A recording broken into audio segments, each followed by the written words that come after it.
Assalamualaikum warahmatullahi wabarakatuh.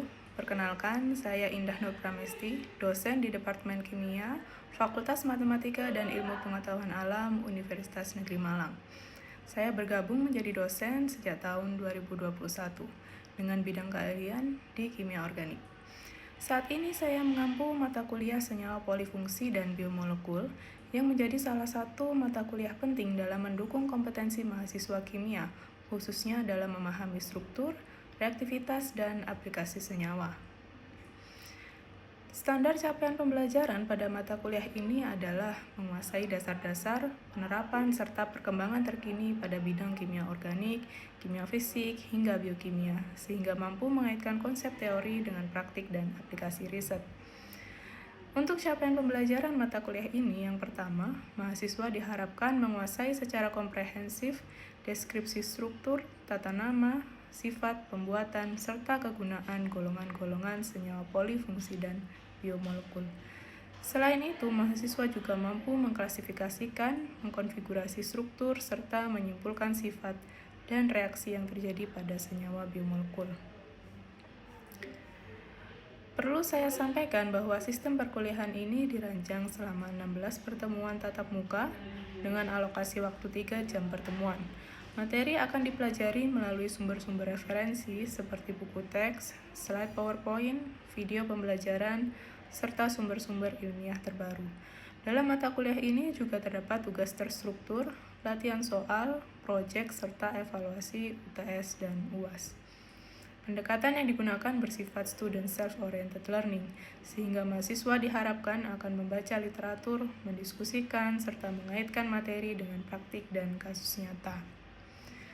Dalam mata kuliah ini, penilaian dilakukan melalui berbagai komponen. Salah satu komponen terpenting adalah proyek kelompok yang memiliki bobot sebesar 50%. Di luar proyek, penilaian juga mencakup keaktifan diskusi, tugas individu, kuis, serta ujian tengah akhir semester.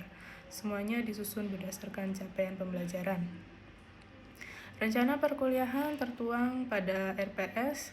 Pada pertemuan pertama dilakukan penyampaian RPS serta sistem perkuliahan. Pada pertemuan kedua dan ketiga merupakan materi bab pertama, yaitu senyawa dengan 2 gugus fungsi. Pertemuan keempat adalah materi mengenai garam diazonium. Pertemuan kelima materi senyawa aromatik poliinti.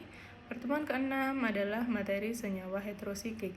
Selanjutnya pada pertemuan ke-7 akan dilakukan responsi terkait materi yang telah dijelaskan sebelumnya. Pada pertemuan ke-8 akan dilaksanakan UTS secara serempak. Selanjutnya pada pertemuan ke-9 dan 10 sudah masuk ke dalam materi biomolekul, yaitu yang pertama lipid. Pada pertemuan 11 dan 12 materi karbohidrat. Pertemuan ke-13 dan 14 materi terkait protein. Pada pertemuan 15 dilakukan presentasi proyek yang telah dijelaskan sebelumnya pada awal perkuliahan. Selanjutnya pada pertemuan ke-16 adalah UAS. Adapun materi diambil dari buku-buku rujukan utama di bidang kimia organik, diantaranya karya dari Parlan dan Wahyudi, McMurray, Smith, Solomon, serta Wade. Referensi ini dapat diakses mahasiswa melalui perpustakaan maupun sumber secara daring. Untuk mendukung ketercapaian CPMK, mahasiswa akan melaksanakan proyek analisis biomolekul. Proyek ini dilaksanakan secara berkelompok dengan 3-4 mahasiswa per kelompok. Mahasiswa akan merencanakan, melaksanakan, dan melaporkan hasil analisis kandungan karbohidrat, lipid, dan protein dari sampel pangan lokal, seperti beras, susu, telur, minyak kelapa, atau kacang-kacangan. Tujuan proyek ini adalah agar mahasiswa memiliki pengalaman nyata dalam mengidentifikasi, mengklasifikasikan, serta menganalisis biomolekul berdasarkan sifat kimia fisiknya, melakukan uji kualitatif dan kuantitatif sederhana, menafsirkan hasil, serta menyusun laporan ilmiah. Output proyek berupa laporan tertulis, poster ilmiah, dan presentasi akhir yang akan dipaparkan di depan kelas. Berikut ini merupakan rubrik penilaian dari proyek. Selanjutnya, indikator penilaian meliputi kualitas rancangan proyek, ketepatan pelaksanaan, keakuratan data, kemampuan interpretasi hasil, serta kemampuan mahasiswa dalam mempresentasikan dan mempertahankan hasil analisisnya. Assalamualaikum warahmatullahi wabarakatuh. Waalaikumsalam warahmatullahi wabarakatuh. Gimana kabarnya hari ini? Sudah makan? Sudah. Nah, gimana melihat gambar di depan ini, semakin lapar? Jadi hari ini materi kita terkait lipid ya. Jadi setelah kita mempelajari senyawa polifungsi, setelah UTS ini pembelajarannya adalah materi biomolekul. Yang pertama kita pelajari adalah lipid. Tahukah lipid itu apa? Apa sih yang kalian, kalau ada kata-kata lipid di benak kalian itu apa? Lemak ya, lemak, minyak ya. Betul sih sebetulnya. Tetapi ternyata lipid itu tidak hanya minyak sama lemak. Nah, itu yang akan kita pelajari hari ini. Capaian pembelajaran mata kuliah ini, yang pertama adalah mampu mengklasifikasikan, mengkonfigurasi struktur, serta menyimpulkan sifat dan reaksi-reaksi pada senyawa biomolekul. Pada khususnya, kali ini kita akan belajar terkait lipid. Subcapaian pembelajarannya adalah mengidentifikasi dan mengklasifikasi golongan lipid. Jadi setelah mata kuliah ini selesai, kita harus bisa membedakan, menggolongkan senyawa lipid. Kemudian mengenali dan mengidentifikasi perbedaan struktur, sifat fisika, dan reaksi-reaksi minyak dan lemak. Yang terakhir, mengidentifikasi kualitas minyak dan lemak berdasarkan parameter fisika dan kimia. Oke, lipid itu apa? Tadi sudah bilang bahwa lipid ini minyak ya, atau lemak. Nah, ini ya, terbayang lemak daging ya. Ini termasuk lipid bukan? Ya. Masuk ya. Minyak atsiri termasuk ya, karena ini minyak. Betul, ini juga termasuk lipid. Ini Termasuk. yang kalian pakai sehari-hari ya, minyak goreng. Ini juga termasuk lipid. Tahu nggak daun talas tuh? Kan ada peribahasa apa namanya? Nggak tahu ya peribahasanya ya. Kalau kita teteskan air di atas daun talas, airnya akan meluncur kan? Itu kenapa? Berarti ada lapisan lilinnya. Nah, lapisan lilin pada daun itu termasuk lipid atau bukan? Termasuk. Iya, memang termasuk lipid juga. Jadi sangat banyak ya senyawa lipid yang ada di kehidupan kita sehari-hari. Jadi lipid itu adalah kelompok senyawa diklasifikasikan berdasarkan tidak berdasarkan gugus fungsi. Jadi kalau misalkan selama ini kita mengklasifikasikan senyawa itu berdasarkan gugus fungsi ya. Gugus fungsinya kalau hidroksi berarti kelompok senyawa alkohol. Kalau gugus fungsinya COH berarti asam karboksilat. Sedangkan lipid itu tidak berdasarkan gugus fungsinya, tapi berdasarkan kelarutan dalam air, betul. Tidak berdasarkan gugus fungsi yang khas, tetapi berdasarkan kelarutannya. Jadi senyawa-senyawa yang tidak larut dalam air itu bisa diklasifikasikan sebagai lipid. Nah, lipid karena tidak larut dalam air ya, ini merupakan makromolekul yang terdapat di alam yang larut dalam pelarut non polar. Jadi kebalikan. Kalau air itu kan polar ya. Jadi lipid ini larut pada pelarut organik, tetapi sukar larut dalam air. Jadi ada dua golongan lipid. Pertama lipid sederhana dan lipid kompleks. Namanya lipid sederhana itu berarti senyawa ini sudah tidak dapat di breakdown atau tidak dapat dipecahkan menjadi senyawa-senyawa yang lebih kecil. Karena lipidnya itu sudah sederhana, dia sudah senyawa yang paling sederhana. Contohnya adalah steroid, prostaglandin, terpena. Walaupun ini dikategorikan sebagai lipid sederhana, tetapi sebetulnya strukturnya nggak sederhana. Strukturnya tetap kompleks strukturnya. Kemudian untuk lipid kompleks berarti lipid yang masih bisa dipecah menjadi senyawa yang lebih sederhana, bisa terhidrolisis, bisa mengalami reaksi menjadi senyawa yang lebih kecil. Contohnya tadi lilin, trigliserida, dan fosfolipid. Nah, ini contohnya lipid sederhana. strukturnya seperti ini ya, rumit ya. Tapi masuk dalam lipid sederhana karena ini sudah tidak bisa dipecah menjadi molekul yang lebih sederhana lagi. Ini steroid, ini golongan terpena ya, pacoli alkohol. Biasanya ini merupakan metabolit sekunder. Kalau kita mengekstrak tanaman, kita dapat golongan terpena. Itu contohnya ada pacoli alkohol. Ini kita bisa dapatkan dari tumbuhan ya. Nah, ini contoh-contoh lipid sederhana. Untuk lipid kompleks itu ada 3. Lilin tadi ya, yang ada di lapisan daun. Itu strukturnya seperti ini. Struktur ini golongan senyawa apa? Ada yang tahu? Kalau gugus fungsinya CO, O, R, ester.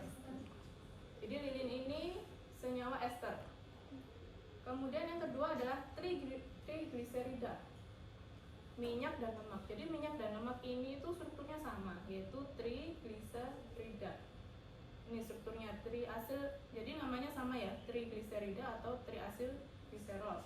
Ini juga golongan senyawa apa? Ester juga. Jadi lipid itu kebanyakan ester. Kemudian yang ketiga fosfolipid, ini ada dalam tubuh kita ya, di membran. Jadi ini ketambahan gugus fosfat. Nah, pada pertemuan ini kita akan fokus membahas trigliserida, minyak dan lemak. Minyak dan lemak ini merupakan senyawa ester yang terbentuk dari gliserol dan berbagai asam karboksilat yang disebut trigliserida. Karena ini senyawa ester berarti dibuatnya dari alkohol dan asam karboksilat kan ya. Jadi reaksi esterifikasi. Alkoholnya adalah gliserol. Gliserol ini alkohol yang punya 3 gugus hidroksi. Jadi gliserol ketika direaksikan dengan asam lemak itu asam karboksilat. Tetapi rantai R-nya ini panjang, antara 12 sampai 20. Itu asam lemak. R itu berarti rantai hidrokarbonnya ya. Ini kan gugus karboksilnya. Nah, nanti akan bereaksi ya esterifikasi setiap rantai OH dari gliserol bereaksi dengan asam karboksilat membentuk ester ya. COO. Nah, ini merupakan ester dari asam lemak. Ini adalah struktur trigliserida atau yang biasa kita sebut minyak dan lemak. Jadi ada 3 rantai seperti ini ya, tangannya ada 3 dan gugusnya adalah gugus ester. Nah, sekarang yang ini apa ini? Minyak. Minyak. Yang ini Lemak. lemak. Iya kan? Berarti minyak sama lemak itu bedanya? Berbeda. Ini kalau lemak itu dia titik larutnya beda, lebih. Kalau minyak itu di dalam suhu ruang dia tidak membeku, tidak menggumpal. Kalau lemak menggumpal. Iya, betul ya. Dari segi fasanya beda ya. Minyak itu dalam suhu ruang itu bentuknya fasa cair, sedangkan lemak itu fasanya padat. Tetapi mereka punya struktur yang sama, ya kan? Trigliserida. Kira-kira bedanya apa ya? Kok bisa minyak itu fasanya cair, lemak itu fasanya padat?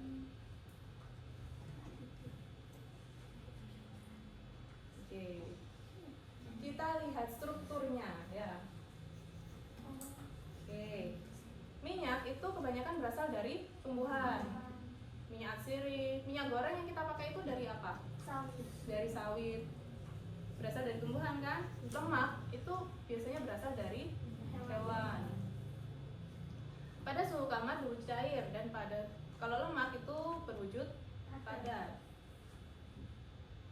Fasanya itu ternyata ditentukan oleh strukturnya. Karena komponen utama dari minyak itu adalah asam lemak tak jenuh. Tak jenuh itu gimana? Ikatan rangkap. Jadi pada rantai asam lemaknya minyak itu mengandung ikatan rangkap. Nah, ini lihat ya, ada ikatan rangkap. Sedangkan lemak itu komponen utamanya adalah asam lemak jenuh. Jenuh itu ikatan tunggal ya. Jadi semuanya jenuh, strukturnya jadi lurus. Sedangkan ketika ada ikatan rangkap itu strukturnya bengkong. Ya. Dan ini mengakibatkan gaya antar molekulnya berbeda. Nah, ketika ada ikatan rangkap, ya, salah satu rantai asam lemak membentuk simpul sehingga menyebabkan strukturnya menjadi tidak padat. Rantai ini menjauhkan dari rantai lainnya. Nah, gaya antar molekulnya berkurang sehingga fasanya jadi cair. Sedangkan lemak karena ikatannya semuanya jenuh menyebabkan strukturnya padat. Ini gaya antar molekulnya besar ya. Jadi strukturnya jadi padat. Oke, kita masuk ke reaksi-reaksi yang terjadi pada trigliserida. Yang pertama reaksi hidrolisis. Masih ingat reaksi hidrolisis? Reaksi dengan air. Jadi kita punya ini ya trigliserida yang bereaksi dengan air, maka akan kembali menjadi apa? Trigliserida tadi ester bereaksi sama air. Jadi apa? Karboksilat, betul. Reaksi esterifikasi itu kan antara alkohol dan asam karboksilat menjadi ester dan air. Ya. Kalau esternya bereaksi sama air, balik ke alkohol sama asam karboksilat. Contoh ya. Jadi kita akan menghidrolisis suatu trigliserida. Ini R ya.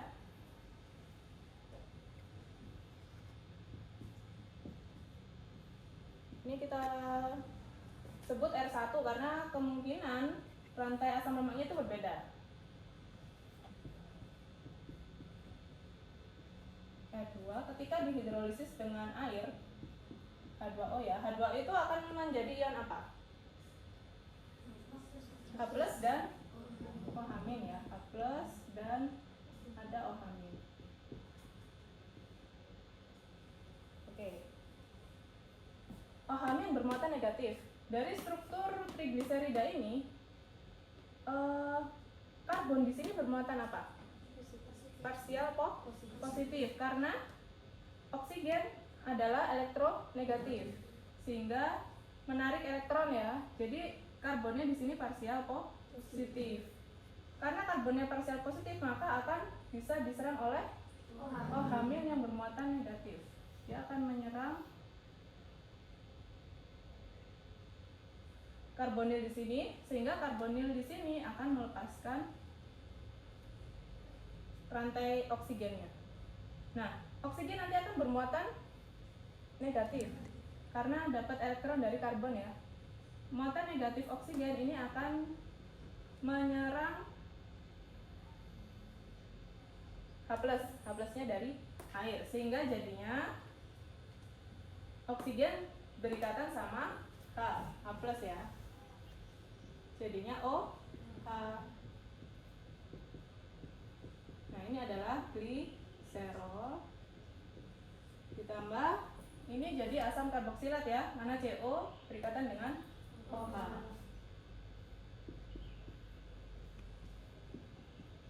Ini R menjadi 3 mol. Terpecah ya. Nah, ini adalah asam karboksilat. Karena R-nya itu panjang dari minyak, maka ini namanya asam lemak. Jadi ketika kalian menggoreng sesuatu ya dengan minyak. Nah, yang kalian goreng misalkan ikan itu masih mengandung air. Jadi minyaknya itu akan bisa bereaksi hidrolisis. Maka setelah dilakukan proses penggorengan, minyaknya itu akan mengandung asam lemak, namanya asam lemak bebas. Jadi minyak setelah dilakukan proses penggorengan itu kualitasnya turun karena mengandung asam lemak bebas. Ada reaksi hidrolisis. Oke.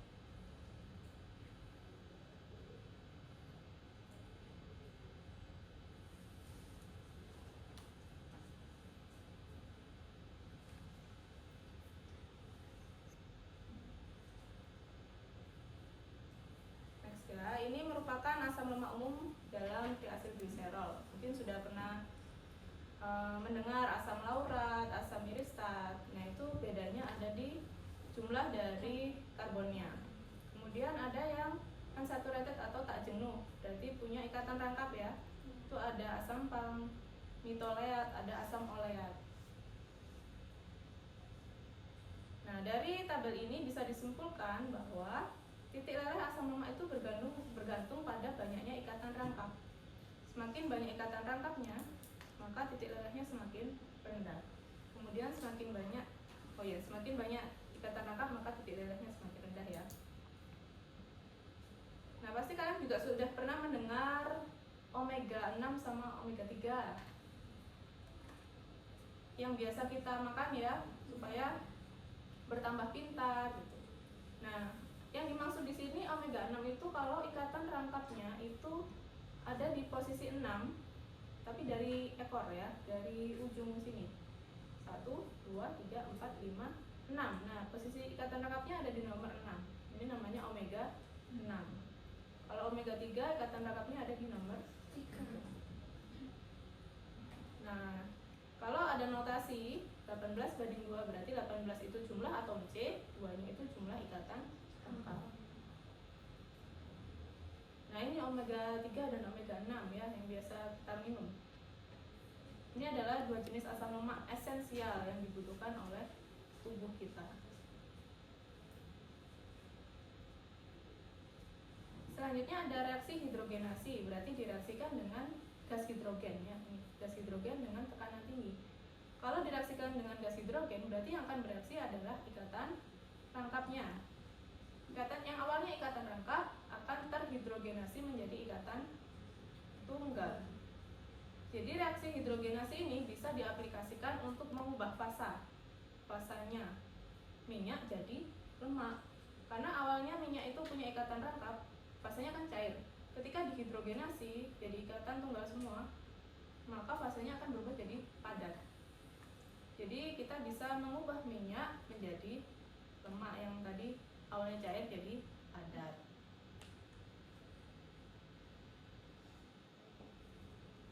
Nah, contohnya ini pembuatan margarin. Jadi margarin itu sebetulnya adalah sumbernya dari nabati ya, dari tanaman, minyak nabati. Jadi awalnya itu fase cair. Tapi kita tahu margarin itu kan fasenya padat. Nah, itu ada melalui reaksi hidrogenasi. Jadi lemak nabati. Jadi ada lemak nabati, padahal kalau dari tumbuhan itu biasanya fasenya cair. Jadi itu dirubah fasanya. Selanjutnya ada reaksi saponifikasi. Pernah dengar reaksi saponifikasi? Reaksi apa ini? Penyabunan. Jadi pembuatan sabun. Sudah pernah melakukan pembuatan sabun? Belum. Jadi membuat sabun itu sumbernya dari minyak sama lemak juga. Ya, jadi reaksi saponifikasi atau penyabunan ini adalah bila suatu trigliserida itu dihidrolisis dalam suasana alkalis. Berarti pakai basa ya. Kalau tadi dihidrolisisnya pakai air, jadinya asam lemak. Tapi kalau dihidrolisisnya itu dalam suasana basa, berarti ada OH- yang dibutuhkan, maka nanti jadinya garam. Contoh ya, ini kan trigliserida direaksikan dengan 3 natrium hidroksida. Maka nanti dihasilkan gliserol juga, tetapi gugus karboksilnya itu nanti berikatan sama Na. Kalau asam karboksil kan dengan H+ tadi ya. Kalau ini berikatan dengan logam Na, jadilah ini adalah garam. Nah, garam inilah yang kita sebut sebagai sabun. Nah, ini yang punya sifat bisa mengikat lemak dan bisa larut dalam air itu adalah garam ini. Oke, kita masuk ke diskusi kelompok sekarang. Silakan kalian membagi kelompok ya menjadi 4 kelompok. Saya akan berikan topik kasus yang kalian diskusikan, kemudian nanti kalian jelaskan ya. Nanti kelompok 1 adalah meja 1 dan 2 ya. Kemudian kelompok 2 yang di belakang. Ini kelompok 3. Nah, ini kelompok 4. Kasus yang pertama ini dikerjakan oleh kelompok 1 dan 2. Jadi kita punya berita nih ya, silakan kalian klik nanti beritanya, itu ada di berita Kompas. Jadi ada kasus pencemaran limbah ya, pencemaran lingkungan dari limbah deterjen. Nah, coba kalian analisis, mengapa limbah deterjen itu bisa mencemari lingkungan? Apakah limbah deterjen itu sama dengan limbah sabun? Jadi apakah deterjen sama sabun itu sama atau enggak sih? Kemudian kalian berikan opini bagaimana solusi terkait kasus tersebut ya. Selanjutnya yang kasus kedua itu terkait minyak goreng. Minyak goreng itu adalah salah satu kebutuhan pokok masyarakat. Dalam proses penggorengan, minyak goreng berfungsi sebagai media penghantar panas. Nah, ketika pada suhu tinggi, minyak goreng itu kan akan rusak karena pemanasan dan suhu yang tinggi. Kerusakan minyak goreng ini dapat diketahui dari parameter kualitas minyak goreng, meliputi sifat fisik dan sifat kimianya. Silakan Anda menganalisis minyak mana yang paling baik dan jelaskan pengaruh parameternya. Berikut sudah ditentukan beberapa parameter dari minyak. Kalian tentukan misalkan minyak A, B, atau C yang paling baik dan dilihat dari parameter apa. Oke, bisa langsung bekerja sekarang ya. Silakan berdiskusi. Oke, kelompok 1 dan 2 sepertinya sudah punya argumentasi terkait kasus 1 ini ya. Silakan kelompok 1 atau 2 yang mau presentasi. Oke, silakan Mas Alvito. Baik, jadi saya akan sebelumnya saya akan menjelaskan terkait bahan pembuatannya dulu. Jadi untuk bahan pembuatan sabun itu biasanya menggunakan lemak atau minyak nabati, yang mana hal itu akan lebih aman untuk lingkungan. Sedangkan untuk deterjen itu biasanya pembuatannya dari biokimia dan juga bahan-bahan minyak bumi petrokimia seperti itu. Kemudian di pertanyaan tadi disebutkan bahwa kenapa limbah deterjen itu dapat mencemari lingkungan. Jadi limbah deterjen itu umumnya mengandung senyawa kimia sintetis yang bersifat non-biodegradable atau susah terurai secara alami. Jadi seperti surfaktan yang dapat merusak membran sel organisme air. Jadi jika limbah deterjen tadi kemudian dibuang sembarangan, kemudian mengalir ke sungai, hal itu akan merusak ekosistem di dalam air tersebut. Baik, izin menjelaskan kenapa apa perbedaan deterjen dan juga sabun serta mana yang lebih berbahaya.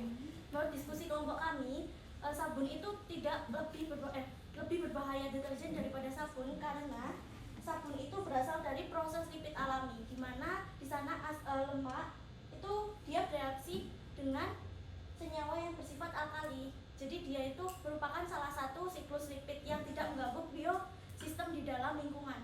Sedangkan kalau deterjen dia itu dari sistem sintesis gitu. Jadi dia lebih berbahaya untuk mengganggu lingkungan di sekitarnya. Itu tidak jauh beda dengan pendapat dari kelompok sebelumnya. Jadi kami menyetujui. Nah, sampai di sini materi kita hari ini. Ada pertanyaan kah? Tidak ada. Jadi apa yang bisa kita simpulkan dari materi kita hari ini? Ya, silakan Mbak Jovita. Baik, terima kasih untuk kesempatannya. Saya izin memberikan kesimpulan bahwa dari sini kita bisa mengetahui apa perbedaan antara lemak dan juga minyak. Tapi di antara kedua senyawa tersebut, keduanya masih termasuk dalam lipid. Kemudian bagaimana perlakuan lipid tersebut dengan senyawa lain sehingga berbahaya bagi ekosistem dan juga tidak terlalu berbahaya dengan ekosistem. Dari sana juga kita bisa mengetahui mana yang lebih mudah untuk diatasi dan mengetahui bagaimana proses deterjen itu dia bisa lebih efektif membunuh bakteri-bakteri atau mungkin minyak-minyak kotoran-kotoran saat kita menggunakannya untuk membersihkan daerah di lingkungan kita. Sekian, terima kasih. Ada lagi yang lain mau menyimpulkan? Dari reaksinya, ada reaksi apa saja? Sabonifikasi, hidrolisis, dan esterifikasi. Oke, saya rasa sekian pertemuan kita hari ini. Semoga sedikit